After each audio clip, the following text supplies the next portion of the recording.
Hello students, welcome to my channel. So student, जैसा कि आपके बीए सेकेंड सेमेस्टर में जो आपका सब्जेक्ट है कार्यालय हिंदी और कंप्यूटर, तो आज की वीडियो में मैं आपके कार्यालय हिंदी के कुछ इम्पोर्टेंट क्वेश्चंस लेकर आई हूं जो आपके एग्जाम में पूछे जाते हैं और साथ ही साथ मैं उन क्वेश्चन के आंसर भी आज की वीडियो में बताने वाली हूं।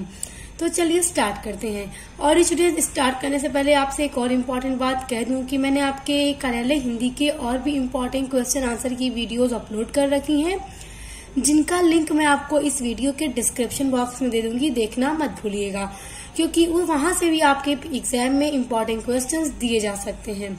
तो चलिए आज के इम्पोर्टेंट क्वेश्चन देखिए। आज के इम्पोर्टेंट क्वेश्चन है आपके, देखिए, पत्र लेखन के आवश्यक तत्व क्या है। देखिए, ये बहुत इम्पोर्टेंट क्वेश्चन है। जो पत्र लेखन है, आपके सिलेबस में एक यूनिट है कार्यालय हिंदी पत्राचार, तो उससे रिलेटेड बहुत तरह के प्रश्न बन सकते हैं। तो देखिए, एक प्रश्न आपका बन जाता है कि पत्र लेखन के आवश्यक तत्व क्या है, यानी कि पत्र को लिखने के लिए क्या क्या चीजें आवश्यक होती हैं, क्या क्या तत्व एलिमेंट्स होने चाहिए, जो कि बहुत ज्यादा इम्पोर्टेंट है। तो देखिए, आप पहले हेडिंग पत्र लेखन के आवश्यक तत्व, फिर देखिए पहला है भाषा। देखिए, भाषा बहुत इम्पोर्टेंट एक तत्व है पत्र लिखने के लिए, क्योंकि पत्र की भाषा कैसी होनी चाहिए, एकदम स्पष्ट और सरल होनी चाहिए। देखिए, पत्र में भाषा एक विशेष तत्व है, बहुत इम्पोर्टेंट तत्व है। पत्र की भाषा सरल व स्पष्ट होनी चाहिए और पत्र की भाषा शिष्ट व विनम्र भी होनी चाहिए। यानी भाषा तो इतनी सिंपल होनी चाहिए और स्पष्ट कि पढ़कर एक बार में समझ आ जाए, कहीं पर डाउट या कंफ्यूजन क्रिएट नहीं होना चाहिए पढ़ने के बाद। और भाषा साथ ही साथ विनम्र होनी चाहिए, अच्छी होनी चाहिए कि पढ़ने वाले को लगे कि हाँ, एकदम दिल से ये बात लिखी गई है। देखिए, दूसरा है संक्षिप्त।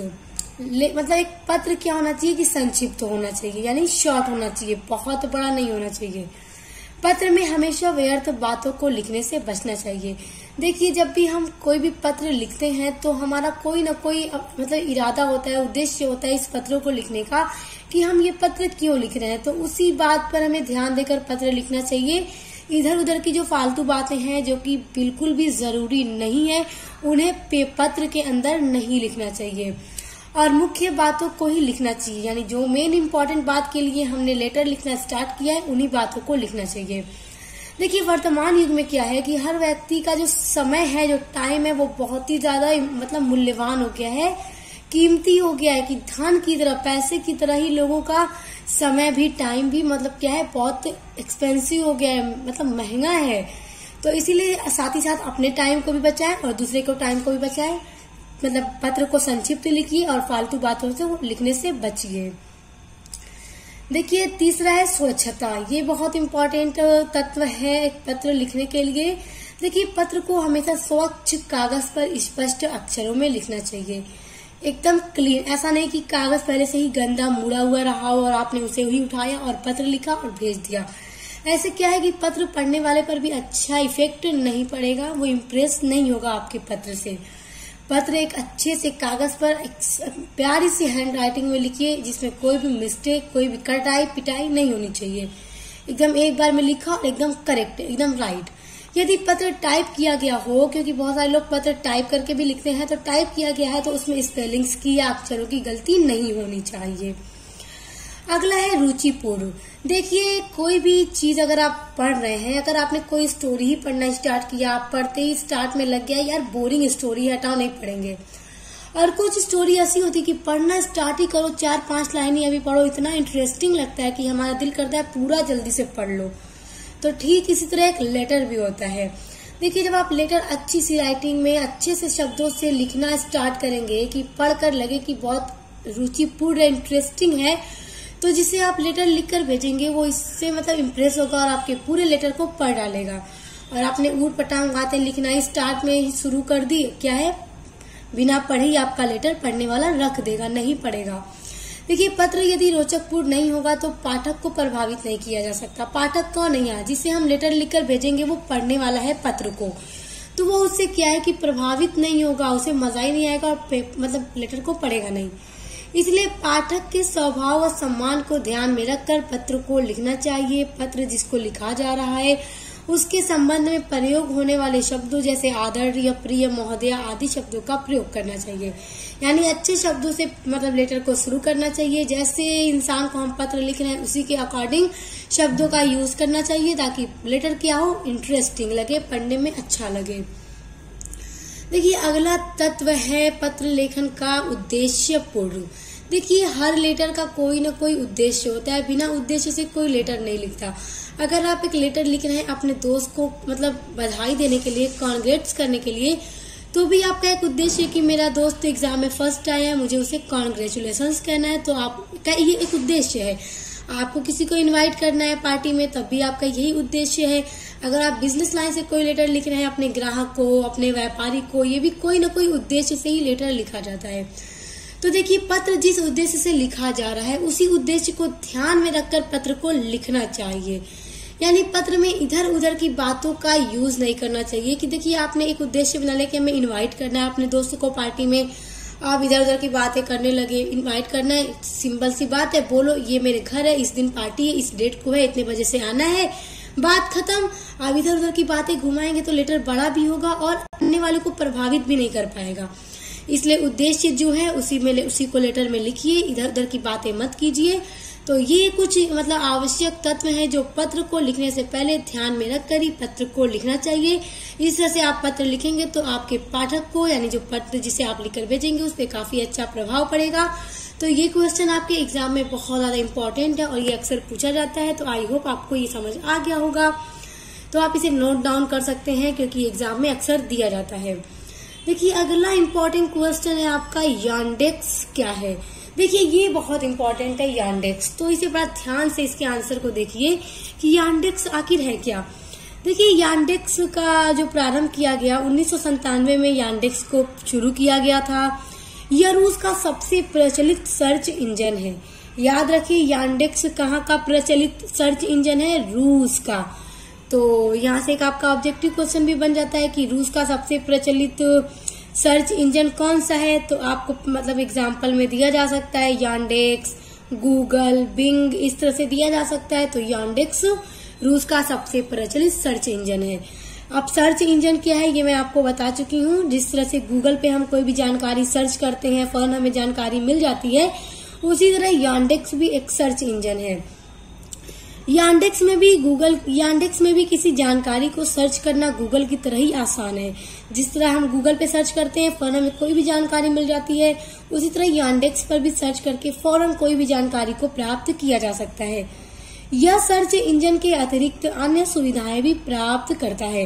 तो यांडेक्स क्या है, एक सर्च इंजन है। कहाँ का, रूस का बहुत प्रचलित सर्च इंजन है और गूगल की तरह ये कार्य करता है, फौरन से हमें जानकारी प्रदान करता है। और यांडेक्स को कब शुरू किया गया, 1997 में किया गया। तो डेट याद रखिए, यांडेक्स क्या है ये आपको पता चल गया। तो ये क्वेश्चन बहुत ज्यादा इंपॉर्टेंट है, इसको तो एकदम नोट डाउन कर ही लीजिए, ये आपके पेपर में जरूर दिया जाता है। अब आपके सामने है आपका अगला बहुत ही ज्यादा इम्पोर्टेंट क्वेश्चन, एक अच्छे पत्र की क्या क्या विशेषताएं हैं। देखिए ये पेपर में जरूर पूछा जाता है कि जो एक अच्छा पत्र होता है उसकी क्या क्या विशेषताएं हैं, क्योंकि बहुत सारे लोग पत्र लिखते हैं मगर अच्छा नहीं होता। अब एक अच्छा पत्र अगर आपको लिखना है तो उसकी क्या क्या विशेषताएं होंगी, क्या क्या फीचर्स होंगे। तो देखिए पहला है विचारों की सुस्पष्टता, यानी जो आप लिखेंगे उसमें विचार क्या है, स्पष्ट होंगे। संक्षेप और संपूर्णता, यानी छोटा भी होगा आपका लेटर और पूरी तरह से संपूर्ण होगा, कोई भी बात छुटी नहीं होगी। बाहरी सजावट होगी, ये एक अच्छी विशेषता है अच्छे लेटर की। उसके बाद जो है भाषा जो है वो सरल भाषा शैली होगी एक अच्छे लेटर की। उसके बाद अगला है शुद्धता और स्वच्छता, शुद्धता होगी, कहीं मिस्टेक नहीं होगी लेटर में, तो वो लेटर अच्छा लेटर होगा। और स्वच्छता होगी, नीट एंड क्लीन लेटर होगा, तो वो भी एक अच्छा लेटर है। उसके बाद क्रमबद्धता, यानी कि एकदम सीक्वेंस में लेटर को लिखा जाना, मतलब कि पहले जिस तरह से लिखना चाहिए उस तरह से आप लेटर को लिखेंगे तो काफी इफेक्टिव आपका लेटर होगा और ये एक लेटर की बहुत अच्छी विशेषता है। देखिए अगला है विनम्रता और शिष्टता, यानी लेटर को विनम्रता और शिष्टता के साथ लिखना चाहिए। उसके बाद अगला है कि विराम चिन्हों पर विशेष ध्यान, यानी कि जहाँ जहाँ पर विराम चिन्ह लगाना चाहिए उसको ध्यान में रखकर ही लिखना चाहिए कि कहाँ कहाँ पे विराम चिन्ह की जरूरत है, तो हम वहाँ पर विराम चिन्ह को लगाएं। तो इस तरह से जो एक लेटर होता है बहुत अच्छा लगता है पढ़ने में भी और देखने में भी। अगला है उद्देश्यपूर्ण, क्योंकि हर लेटर को लिखने से पहले कोई ना कोई उद्देश्य जरूर होता है, जो मैं अभी आपको बता चुकी हूँ। तो बिना उद्देश्य के लेटर तो लिखा नहीं जाता, और जिस उद्देश्य लिखा जा रहा है उसी उद्देश्य को लिखना चाहिए, इधर उधर की बातें नहीं करनी चाहिए। तो इस तरह से एक लेटर को हम कह सकते हैं कि अगर ये सारी विशेषताएं एक लेटर में हमें देखने को मिलती हैं तो वो लेटर 100% अच्छा लेटर है। तो ये क्वेश्चन भी बहुत इंपॉर्टेंट है। अब आपके सामने आपका अगला बहुत इंपॉर्टेंट क्वेश्चन है, औपचारिक और अनौपचारिक पत्रों को स्पष्ट कीजिए। देखिए ये क्वेश्चन आपका टॉप लेवल का क्वेश्चन है। देखिए औपचारिक लेटर क्या है और अनौपचारिक लेटर क्या है। देखिए औपचारिक को इंग्लिश में फॉर्मल लेटर और इसको इनफॉर्मल लेटर बोला जाता है। तो जब आपकी यूनिट्स मैं कंप्लीट करवा रही थी तो ये सारी चीजें मैंने आपको अच्छे से समझाया था, सारी चीजें मैं पढ़ा चुकी हूँ।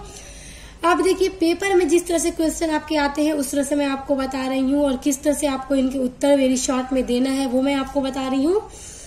देखिए अगर पेपर में आपके इस तरह से पूछता है कि औपचारिक और अनौपचारिक पत्र क्या है, एक इस तरह से भी क्वेश्चन बन जाता है कि औपचारिक पत्र क्या है स्पष्ट कीजिए, या फिर एक तरह से और प्रश्न बन जाता है अनौपचारिक पत्र क्या है स्पष्ट कीजिए, या फिर कभी कभी दोनों एक में ही पूछ देता है। तो दोनों आइए देखते हैं। औपचारिक पत्र यानी फॉर्मल लेटर। औपचारिक पत्र प्रधानाचार्य, पदाधिकारियों, व्यापारियों या ग्राहकों, पुस्तक विक्रेता को या संपादक आदि को लिखे गए जो पत्र होते हैं वो औपचारिक पत्र कहलाते हैं। देखिए एक ऐसा लेटर होता है जो ऑफिशियल लेटर होता है। ऑफिशियल का मतलब आप समझ रहे हैं, जिसमें हम एक मैनर में होकर बात करते हैं अपने प्रधानाचार्य से। अगर आपको अपने प्रधानाचार्य को लेटर लिखना है तो आप क्या लिखते हैं, मतलब कि आप उन्हें अच्छे से मतलब एक ऐसा लेटर लिखते हैं कि जैसे आप लग रहा है कि हाँ आप प्रधानाचार्य जी को लेटर लिख रहे हैं। और अगर अभी आपको अपने दोस्त को लेटर लिखना हो जाए आप किस तरह से लिखेंगे, मतलब इनफॉर्मल वे में लिखेंगे, जहाँ पे आप थोड़ा बहुत हंसी मजाक के तौर पर भी लेटर को लिख सकते हैं। थोड़ा इधर उधर की बातें आप अपने फ्रेंड्स के लेटर में कर देंगे तो कोई बात नहीं होगी, वो आपका पर्सनल लेटर होता है। मगर जो आपका ऑफिशियल लेटर होता है ना उसमें हमें एक मैनर में होकर अच्छा लेटर लिखना होता है, इधर उधर के वर्ड्स नहीं यूज करने होते, अच्छे रेस्पेक्टेबल वर्ड्स को यूज करना होता है। तो देखिए हम प्रधानाचार्य को लिखे या फिर किसी अधिकारी को हम पत्र लिख रहे हैं किसी समस्या पर लेकर, तो उसमें भी हमें एक मैनर में होकर लिखना होता है। अपने व्यापारी को लिख रहे हैं या अपने किसी ग्राहक को लिख रहे हैं, पुस्तक विक्रेता को लिख रहे हैं कि हमें किस तरह की पुस्तक चाहिए, या फिर संपादक को लिख रहे हैं। देखिए जिसमें भी ऑफिस वर्क आ जाते हैं, ऑफिशियल वर्क आ जाते हैं, जब हम लिखते हैं कोई लेटर तो वो हमारा औपचारिक पत्र होता है। तो मैं ये यूनिट्स कंप्लीट करवा चुकी हूँ, आप लोग देखिएगा, प्लेलिस्ट को चेक कीजिएगा। हर एक टॉपिक आपके कार्यालय हिंदी और कंप्यूटर का मिलेगा, जहाँ पर मैंने बहुत ही डीपली हर एक चीज को समझा कर इसके सारी इसमें क्या क्या अंग होते हैं हर एक चीज समझा रखा है, कितने इसके औपचारिक पत्र के कितने प्रकार होते हैं, सारी चीजें करा रखी हैं। तो मैं इस वीडियो के डिस्क्रिप्शन बॉक्स में मैं आपको कार्यालय हिंदी और कंप्यूटर की लिंक दे दूंगी, प्लेलिस्ट की लिंक। जिस लिंक को आप ओपन करेंगे तो पूरी प्लेलिस्ट आपके सामने होगी। आप कोई भी टॉपिक खोलिए, पढ़िए, अच्छे से एग्जाम दीजिए। देखिए अगला है अनौपचारिक पत्र। अगर ये पूछ दे आपको किस तरह लिखना है, देखिए व्यक्तिगत पत्र अनौपचारिक पत्र की श्रेणी में आते हैं। देखिए व्यक्तिगत का मतलब जो पर्सनल लेटर होते हैं, जो हम अपने रिलेटिव्स को, अपने दोस्त को, अपने फैमिली मेंबर को लिखते हैं, तो ये सारे जो लेटर होते हैं ये पर्सनल लेटर होते हैं और इनफॉर्मल लेटर कहे जाते हैं। देखिए अनौपचारिक पत्र उन पत्रों को कहा जाता है जो अपने दोस्तों को, रिश्तेदारों को या परिवारों के सदस्यों के लिए लिखे जाते हैं। ये पत्र निमंत्रण, बधाई देने, सुख दुख में, विदाई आदि के लिए लिखे जाते हैं। जैसे किसी को इनविटेशन कार्ड भेजना है तो हम एक लेटर लिखते हैं अपने रिलेटिव्स को, अपने दोस्त को। अगर आप किसी को बधाई देना है, किसी की एंगेजमेंट हो गई उसकी बधाई देना है, किसी की मैरिज एनिवर्सरी है उस पर बधाई देना है, कोई फर्स्ट आ गया आपका दोस्त उस पर बधाई देना है, कोई सुख दुख हो गया यानी किसी के घर कोई दुर्घटना हो गई, किसी की डेथ हो गई, उस पर हम लेटर लिख के शोक मना रहे हैं कि हमें बहुत अफसोस हुआ, अफसोस लेटर लिखते हैं। या किसी के घर बहुत खुशी का माहौल है, कुछ शादी वादी लगी है किसी की, उसे कॉन्ग्रेचुलेशन बोल रहे हैं, या फिर किसी की विदाई के लिए हम लेटर लिखते हैं। तो इस तरह के लेटर तो हम अपने प्रधानाचार्य को या किसी अधिकारी को या ग्राहक को तो लिखेंगे नहीं। जब भी लिखेंगे अपने रिश्तेदारों को, अपने दोस्तों को और अपने घर के सदस्यों को लिखेंगे। तो ऐसे लेटर क्या होते हैं, अनौपचारिक लेटर कहे जाते हैं। ये सारी चीजें मैं पढ़ा रखी हूँ, आप लोग प्लेलिस्ट चेक कीजिएगा। आ जाइए आप अपने अगले इम्पोर्टेंट क्वेश्चन पे। देखिए अगला है टिप्पण की विशेषताओं का वर्णन कीजिए। देखिए टिप्पण क्या है, ये आपके सिलेबस की एक यूनिट में आता है। टिप्पण है, प्रारूपण है, संक्षेपण है और भी बहुत सारे हैं, मैं सब कंप्लीट करवा चुकी हूँ। टॉपिक टिप्पण क्या है सब करवा चुकी हूँ। देखिए ये क्वेश्चन जो है ना आपका कि टिप्पण की क्या विशेषताएं हैं, ये जरूर पेपर में पूछा जाता है। तो आप देखिए अगर पूछ दे आपको किस तरह से उत्तर लिखना है, तो देखिए जो टिप्पण की विशेषता है ये बड़ा इंपॉर्टेंट टॉपिक है, समझिए। उत्तर देखिए संक्षिप्तता, ये पहली हेडिंग है। कैसी विशेषताओं की, टिप्पण की विशेषताओं की पहली हेडिंग है संक्षिप्तता। संक्षिप्तता मतलब कि बहुत बड़ा लेटर नहीं होना चाहिए, टिप्पण बहुत बड़ा नहीं होनी चाहिए, जो नोटिंग है वो शॉर्ट होनी चाहिए। देखिए टिप्पण का उद्देश्य ही कम से कम शब्दों में अधिक से अधिक आशय व्यक्त करना है, अतः टिप्पण संक्षिप्त व सुस्पष्ट होना चाहिए।